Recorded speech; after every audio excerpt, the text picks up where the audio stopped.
Today is Tuesday, March the 8th. Madam Clerk, will you please call the roll? Representative Hodges? Here. Representative Leatherwood? Here. Representative Reedy? Here. Representative Wright? Here. Chairman Moody? Here. Chairman Crawford? Here. Chairman Crawford, you have a quorum. Thank you. Let the record reflect that Representative Carr is excused. This is the Property and Planning Subcommittee. Do any of the members have any announcements or personal orders? Seeing none, we have 9 bills on the calendar today, and we'll take those up as quickly as possible. First on my list is item number 1, House Bill 2132 by Speaker Marsh. Got a proper motion and second. Speaker Marsh, you are recognized. Thank you, Mr. Chairman, members.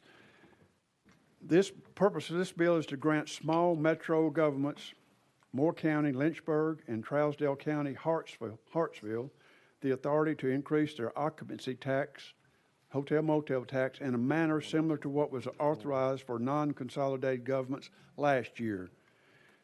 The hotel motel tax can go up to a maximum of 6%.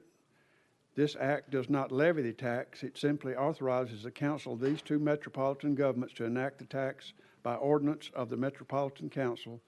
This bill does not affect Davidson County, which has a population excess of 25,000. With that, I'll answer any questions. You've heard the sponsor's explanation. Is there any questions for the sponsor?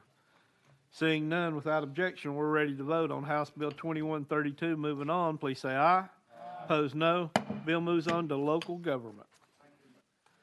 Item number 2, House Bill 1846 by Speaker Johnson. Got a proper motion and a second. I do see it has an amendment. Speaker Johnson, could you please give us your drafting code? 14366. That is what we have. Do I have a motion on proper motion and second on the amendment? Speaker Johnson, you are recognized on the amendment. The amendment moves it from 250,000 to 200. You've heard the explanation of the amendment. Is there any questions? Seeing none, we're ready to vote on the amendment going on House Bill 1846. All in favor of drafting code 14366 going on the bill, please say aye. Aye. Opposed, no. The bill is now amended. You're recognized on the bill as amended. Thank you, Mr. Chairman. House Bill 1846 increases the property value threshold for determining property tax relief for disabled veterans and their surviving spouses from $175,000 to $200,000. You've heard the explanation of the sponsor. Any question for the sponsor? Seeing none, without objection, we're ready to vote on House Bill 1846. Moving on, please say aye. Aye. Opposed, no. Bill moves on to local government. Thank you, Mr. Chairman. Committee. Item number 3 on the agenda is House Bill 2536 without objection. No, she's here. Okay. We got a proper motion. Do I have a second? Got a proper second. I do see it has an amendment. Representative Alexander, can you please give us your drafting code? Yes. Thank you, Chairman. 014789. We got a proper motion. Second on the amendment. You're recognized on the amendment.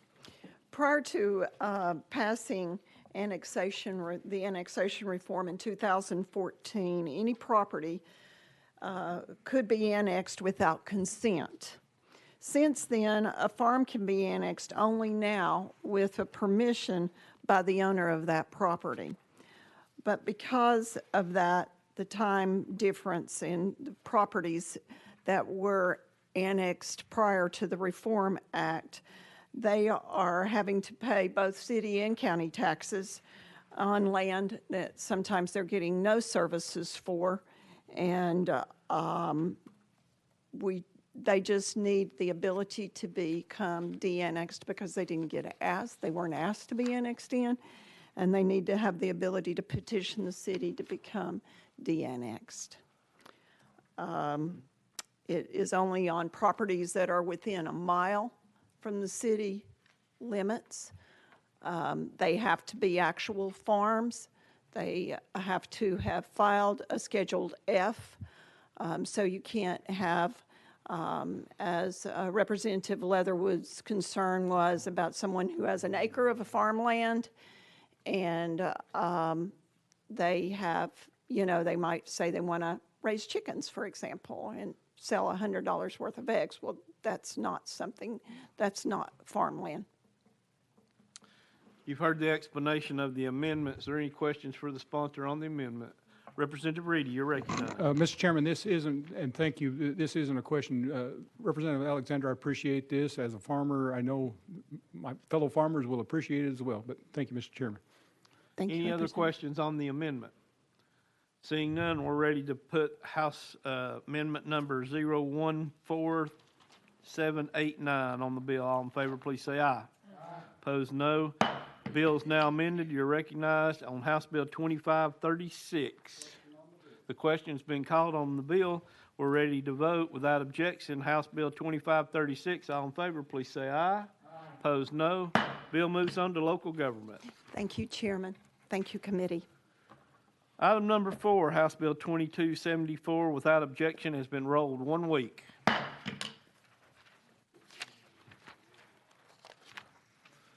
Item number 5 is House Bill 905 by Chairman Doggett. Do I have a motion?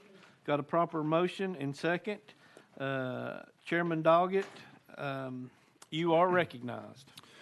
Thank you, Mr. Chairman and committee. There's an amendment that we have filed that will rewrite the bill. Okay, can you give us that drafting code? 14568. That is correct. That's what we have. We got a proper motion. Second on the amendment. The amendment makes the bill, so we're going to go ahead and put the amendment on. All in favor of Amendment 14568 going on to the bill, please say aye. Opposed, no. You're recognized on 905 as amended. Thank you, Mr. Chairman and committee. I want you, if you would, please indulge me for just a few moments. Imagine that you as an adult require support in performing your daily life activities, such as getting dressed, such as eating, or even toileting. That being said, you have very few options, and you have to plan your day very cautiously. For instance, you may only be able to leave home for a couple hours at a time. If you need changing, you have to lay in a dirty public restroom floor in full exposure of all those that may come in and out. You may find that you have to sit in soiled clothing. You may even have to be changed in a corner of a parking lot and hope that no one is around to observe you. You also must limit food or water to reduce the need to go. What our bill does is substantially different than what we proposed to you last year. This is going to put adult changing tables in 35 of our state's rest stops and welcome areas. It will also create a grant that the Department of Intellectual and Developmental Disabilities will house to help pay for tables in private businesses, municipal facilities that want to install these tables. It's completely permissive and is funded separately by a budget amendment. This bill is about giving people their dignity. The people that need these tables are your aging loved ones, adults with disabilities, or even disabled veterans. They deserve our respect and dignity in one of their most uncomfortable daily activities. As we grow older, everyone in this room may find that they have a need for an adult changing table. And everyone that has that need needs a place that is safe for them to do so. And Mr. Chairman, I have with me some guests today that I believe may be on your list to testify, and if it would be suitable, could we have them make some brief comments? Without objection, we'll go out of session to hear from the speakers. We're out of session. We have Christy Hood on our list.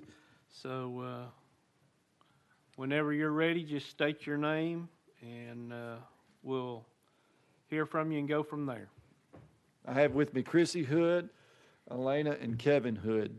They're all from Pulaski, constituents of mine. Great people. They've got some interesting things that they want to share with you. Thank you for being with us today. Thank you for having us. My name is Chrissy Hood. This is my daughter, Elena, and she is the reason that I'm here today. Elena loves honey buns. She loves to go and watch sports, especially UT Southern softball. She loves to be out in her community, and she loves to be around people. Chrissy, can you check and make sure your mic's on, or, It's on. okay, just pull it a little closer to you. Okay, sorry. Is that better? Is that better? Yes, Okay. much.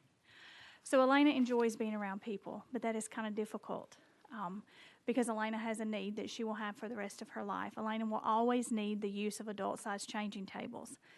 Elena has multiple disabilities, and she outgrew baby changing tables when she was between 3 and 5 years old. So Elena's 19, and so that means for the last 14 years, we have had to lay her on a dirty bathroom floor to change her. And I can tell you the first time that I did that, I cried. I have cried tears of just being humiliated, and I've cried tears of anger.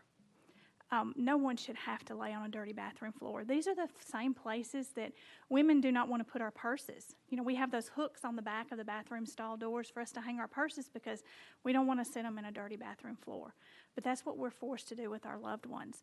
We've had to change her in bathroom floors. We've had to leave venues where we were to take her to the van, to move the van around to a discrete area, to change her in the floorboard of our van.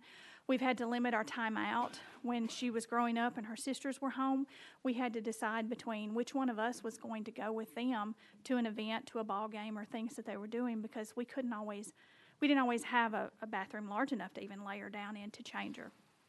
So that's what we're asking. And so it's not just children, it's teenagers, it's adults, it's your aging parents, it's your grandparents, it's our veterans that need this. And it's really important for her quality of life and for our ability to get out and enjoy our beautiful state.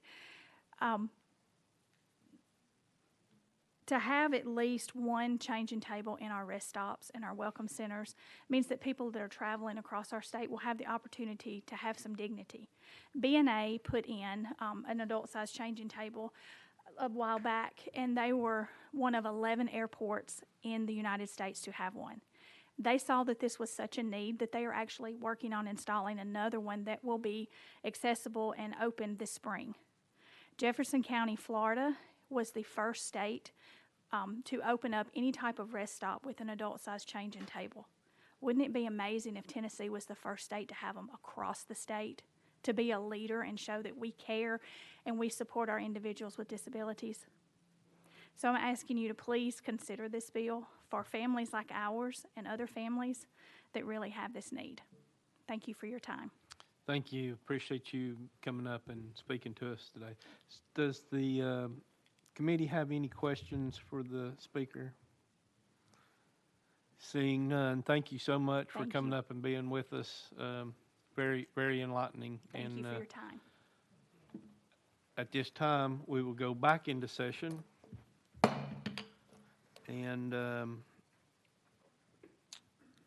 Chairman Doggett, you are recognized on your bill. Thank you, Mr. Chairman. Thank you, Mr. Chairman. I would say that I've had numerous letters come to our office over the past, well, going back to last year with the original bill that we had, and now since working with the department on this amendment, we've had a lot of letters and people that have elderly and aging parents that have dementia. They're telling me stories about how they have to plan their days out when they go out in public to find places that they can help facilitate safe areas to change their parents or grandparents or caregivers that are having to do this for these folks. It could happen to any one of us. And, you know, once I began speaking with the Hoods on this some 2 years ago, I really became aware and of everywhere that I visited to see, you know, what accommodations are available. I've yet to see an adult-size changing table in any place that I've been.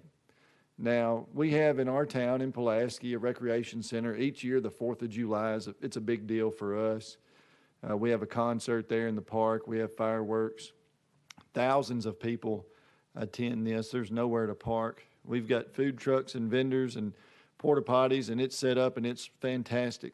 But if you have a need such as that, as we have discussed, there was nowhere for you to go and to be changed.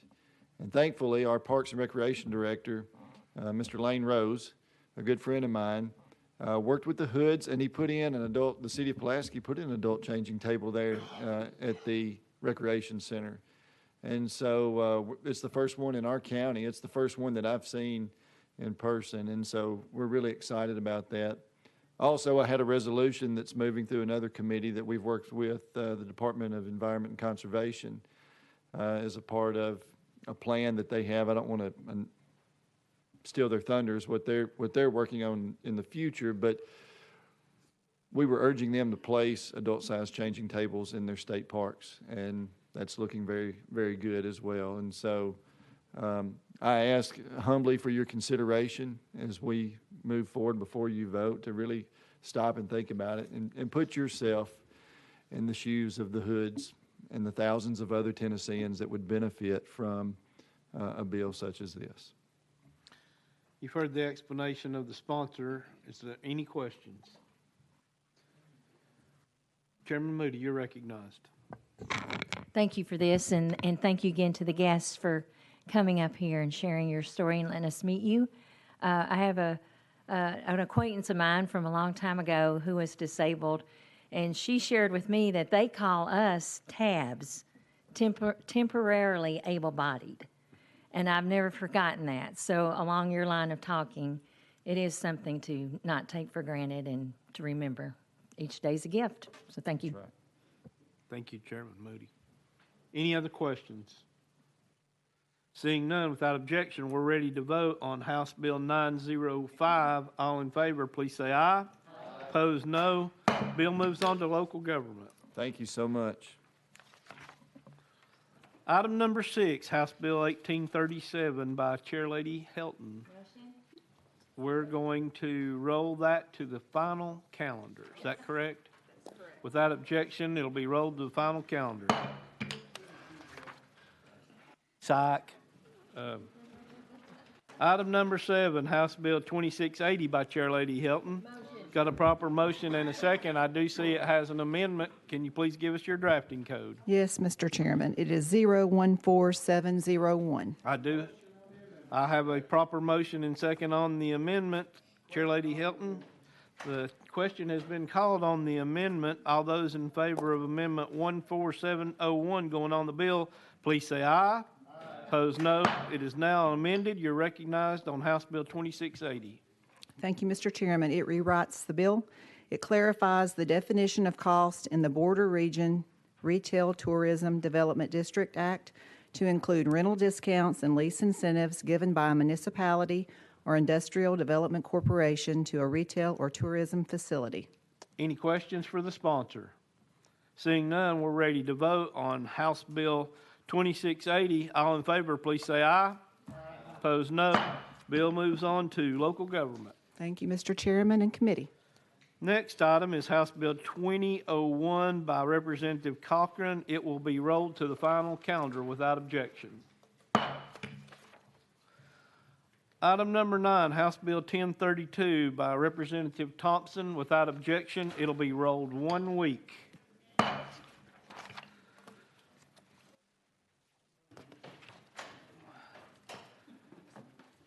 That looks like that completes our calendar. Does any of the members have any announcements or personal orders? Seeing none, Right here, Mr. Chairman. Representative Reedy, you're recognized.